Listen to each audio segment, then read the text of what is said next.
ada 2 lampiran lain yang terkait dengan rancangan undang-undang Badan Pembinaan Ideologi Negara. Pemerintah ideologi Pancasila, rancangan undang-undang Badan Pembinaan Ideologi Pancasila BPIP yang selama ini sudah ada. Di depan.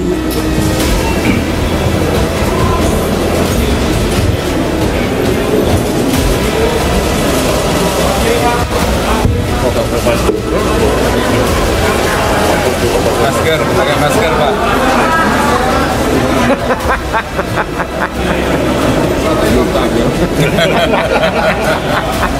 Kena denda Pak Prabowo. Kena denda tuh Pak, gila.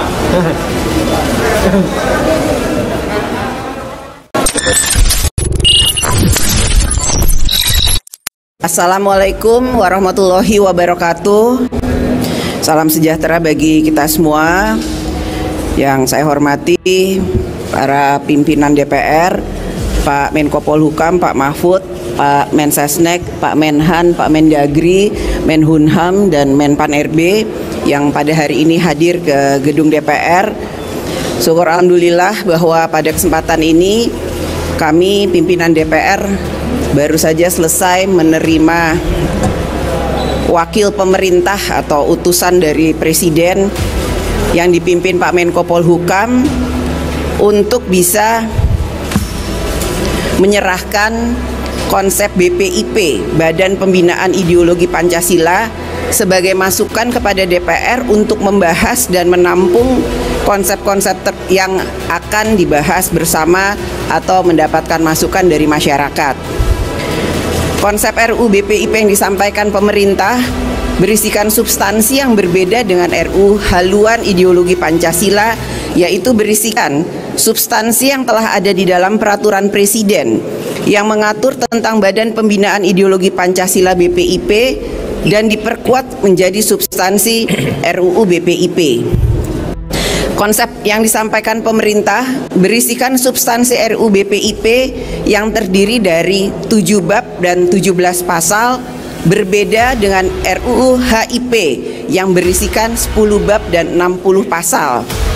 Substansi pasal-pasal RUU BPIP hanya, sekali lagi saya sampaikan, hanya memuat ketentuan tentang tugas, fungsi, wewenang, dan struktur kelembagaan Badan Pembinaan Ideologi Pancasila.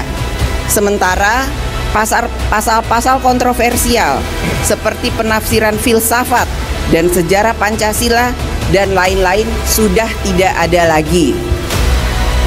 Dalam konsideran mengingat juga sudah terdapat TAP MPRS nomor 25 tahun 1966 tentang pelarangan PKI dan ajaran komunisme, Marxisme, dan Leninisme. DPR dan pemerintah sudah bersepakat bahwa konsep RUU BPIP ini tidak akan, sekali lagi, tidak akan segera dibahas, tetapi akan lebih dahulu memberikan kesempatan yang seluas-luasnya kepada masyarakat untuk ikut mempelajari, memberi saran, masukan, dan kritik terhadap konsep RUU Badan Pembinaan Ideologi Pancasila tersebut.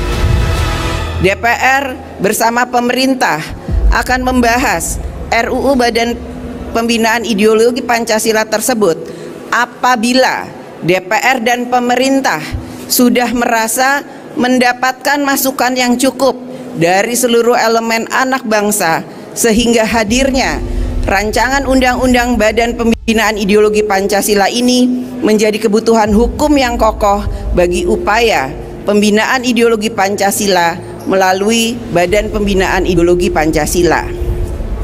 Selanjutnya, DPR dan pemerintah berharap agar setelah terjadi kesepakatan antara pemerintah dan DPR ini, segala pertentangan pemikiran dan sikap yang terjadi dalam beberapa minggu terakhir ini terkait dengan rancangan undang-undang HIP sudah dapat kita akhiri dan kita kembali hidup rukun dan damai serta kompak bergotong royong melawan pandemi COVID-19 dan dampak-dampaknya.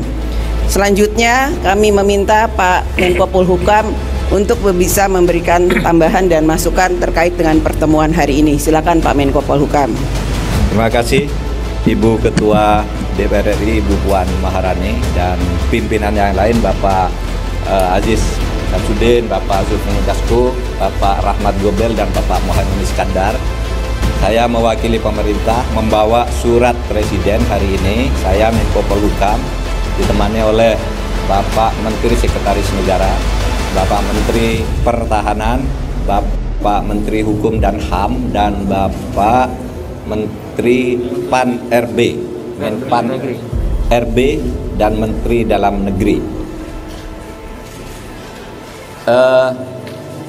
Tadi seperti disampaikan oleh Bu Ketua DPR, saya membawa surat Presiden yang berisi 3 dokumen. Satu dokumen surat resmi dari Presiden kepada Ibu Ketua DPR secara resmi untuk sampai ke DPR. Lalu yang ada 2 lampiran lain yang terkait dengan rancangan undang-undang Badan Pembinaan Ideologi Negara. Pemerintah ideologi Pancasila, rancangan undang-undang Badan Pembinaan Ideologi Pancasila BPIP yang selama ini sudah ada. Nah, isi rancangan undang-undang ini memang dulu merespon perkembangan masyarakat tentang ideologi Pancasila, sehingga kami di dalam rancangan undang-undang ini menyatakan seperti disampaikan Ibu Puan tadi, kalau kita bicara pembinaan dan pengembangan ideologi Pancasila, maka TAP RS nomor 25 tahun 66 itu harus menjadi pijakannya, salah satu pijakan pentingnya. Itu ada di dalam RUU ini menjadi menimbang butir 2 sesudah Undang-Undang Dasar 1945, menimbangnya butir 2 itu TAP MPRS nomor 25 tahun 66.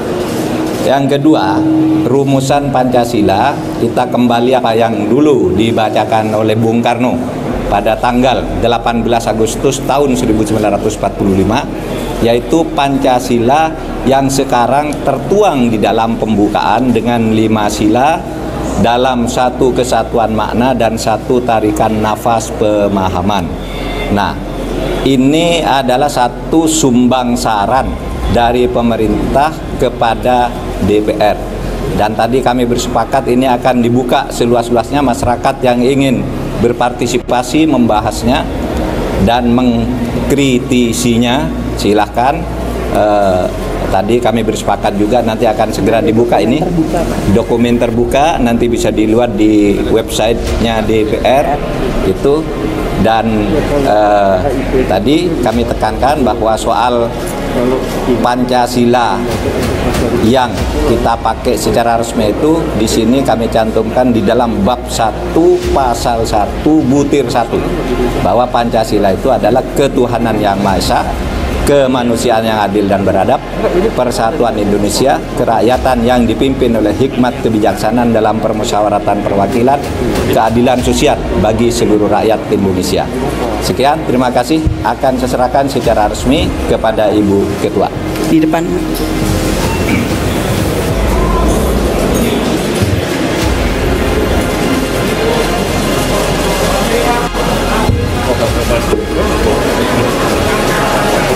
Masker, pakai masker, Pak.